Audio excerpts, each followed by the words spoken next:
ನಮಸ್ತೆ ಫ್ರೆಂಡ್ಸ್. ಈಗ ಕಡಲೆ ಬೀಜ ಒಬ್ಬಟ್ಟು ಮಾಡೋದು ನೋಡೋಣ. ಕಣಕ ಕಲಸೋದು ನೋಡೋಣ. ಒಬ್ಬಟ್ಟಿನ ಹಿಟ್ಟು, ಮೈದಾ ಹಿಟ್ಟು, ಸಣ್ಣ ರವೆ, ಬಾಂಬೆ ರವೆ, ಸ್ವಲ್ಪ ಒಂದು ಚಿಟಿಕೆ ಉಪ್ಪು, ಸ್ವಲ್ಪ ನೀರು,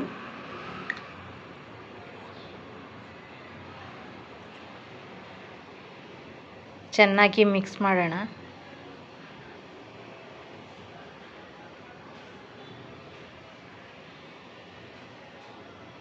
ಈ ಥರ ಬರಬೇಕು. ಈಗ ಎಣ್ಣೆ ಸ್ವಲ್ಪ ಹಾಕಿ ಚೆನ್ನಾಗಿ ಇದು ಮಾಡೋಣ.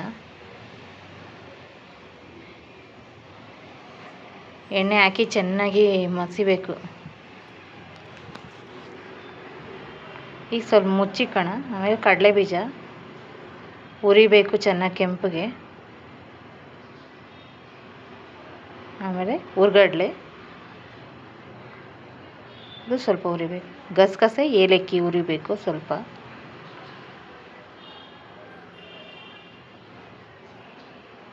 ಆಮೇಲೆ ಮಿಕ್ಸಿಗೆ ಹಾಕ್ಕೋಬೇಕು. ಕಡಲೆ ಬೀಜ ಒಟ್ಟು ತೆಗಿಬೇಕು ಚೆನ್ನಾಗಿ. ಅದು ಹುರಿದ್ಬಿಟ್ಟು ಉಜ್ಜಿಬಿಟ್ಟು ಒಟ್ಟು ತೆಗೆದು ಮಿಕ್ಸಿಗೆ ಹಾಕ್ಕೋತಾ ಇದ್ದೀನಿ. ಹುರ್ಗಡ್ಲೆ ಇದೊಂದು ಸ್ವಲ್ಪ ಮಿಕ್ಸಿಗೆ ಹಾಕ್ಕೊಬಿಟ್ಟು ಆಮೇಲೆ ಗಸಗಸೆ, ಏಲಕ್ಕಿ ಅದ್ರ ಜೊತೆ ಮಿಕ್ಸ್ ಮಾಡಿಕೊಂಡು ರುಬ್ಕೋಬೇಕು.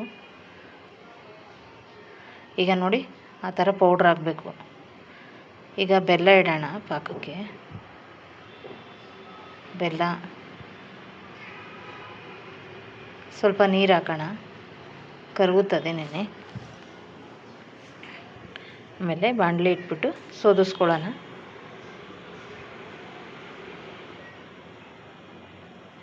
ಈಗ ಕೊಬ್ಬರಿ, ಒಂದು ಕೊಬ್ಬರಿ ಹಾಕಿದ್ದೀನಿ ನಾನು, ಅರ್ಧ ಹೋಳು ಕೊಬ್ಬರಿ.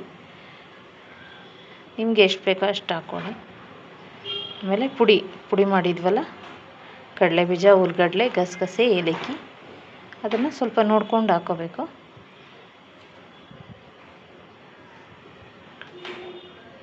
ಸಣ್ಣ ಉರಿಲಿ ಸ್ವಲ್ಪ ತಿರುಗಿಸ್ಕೋಬೇಕು ಚೆನ್ನಾಗಿ. ಆಮೇಲೆ ಸಾಲಿಲ್ಲ ಅಂದರೆ ಇನ್ನು ಸ್ವಲ್ಪ ಪೌಡ್ರ್ ಹಾಕ್ಕೋಬೇಕು. ಇದೆಲ್ಲ ಸಣ್ಣ ಉರಿಲೇ ಮಾಡ್ಕೋಬೇಕು, ಇಲ್ಲಾಂದರೆ ತಳ ಹಿಡಿದ್ಬಿಡುತ್ತೆ. ಈಗ ನೋಡಿ ಆಯಿತು, ರೆಡಿ ಆಯಿತು. ತಣ್ಣಗಾದ್ಮೇಲೆ ಈ ಥರ ಉಂಡೆ ಮಾಡಿಟ್ಕೊಂಡು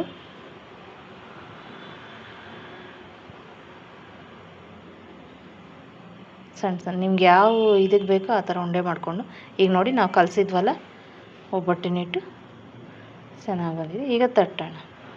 ಈಗ ಹಸಿಟ್ಟು ತಗೊಂಡು ಅದರೊಳಗೆ ಹೂರ್ಣ ಇಟ್ಟು ನೋಡಿ. ಈಗ ನೋಡಿ ಎಷ್ಟು ಚೆನ್ನಾಗಿ ಬರುತ್ತೆ ಅಂತ. ಸ್ವಲ್ಪನೂ ಕಿತ್ತೋಗಲ್ಲ, ಚೆನ್ನಾಗಿ ಬರುತ್ತೆ.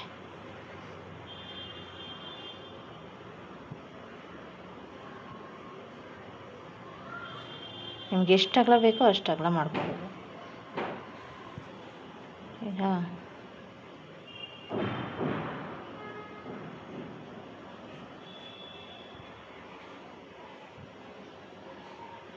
ಈಗ ಹೆಂಚಿಡೋಣ ಬಿಸಿಗೆ. ಸ್ವಲ್ಪ ಎಣ್ಣೆ, ನಿಮ್ಗೆ ತುಪ್ಪ ಬೇಕಾದರೆ ಹಾಕ್ಕೋಬೋದು. ಈಗ ನೋಡಿ ಎಷ್ಟು ಚೆನ್ನಾಗಿ ಬರ್ತಾಯಿದೆ. ಈ ಥರ ಕೆಂಪಗಾದ್ಮೇಲೆ ಉಲ್ಟಾ ಮಾಡ್ಕೊಂಡು ಸುಟ್ಕೋಬೇಕು. ಆಮೇಲೆ ಬೇರೆದು ಹಂಗೆ ಎಲ್ಲ ಸುಟ್ಕೋಬೇಕು. ಚೆನ್ನಾಗಿ ಬರುತ್ತೆ ಮಾತ್ರ. ಇದು 15 ದಿನ ಇಟ್ಕೊಂಡು ತಿನ್ಬೋದು ಬೇಕಾದರೆ, ಏನು ಹಾಳಾಗಲ್ಲ. ಈಚೆನೇ ಇಟ್ಕೋಬೋದು, ಫ್ರಿಡ್ಜಲ್ಲೂ ಇಡೋಂಗಿಲ್ಲ. ಈಗ ನೋಡಿ ರೆಡಿ. ತುಂಬ ಚೆನ್ನಾಗಿರುತ್ತೆ.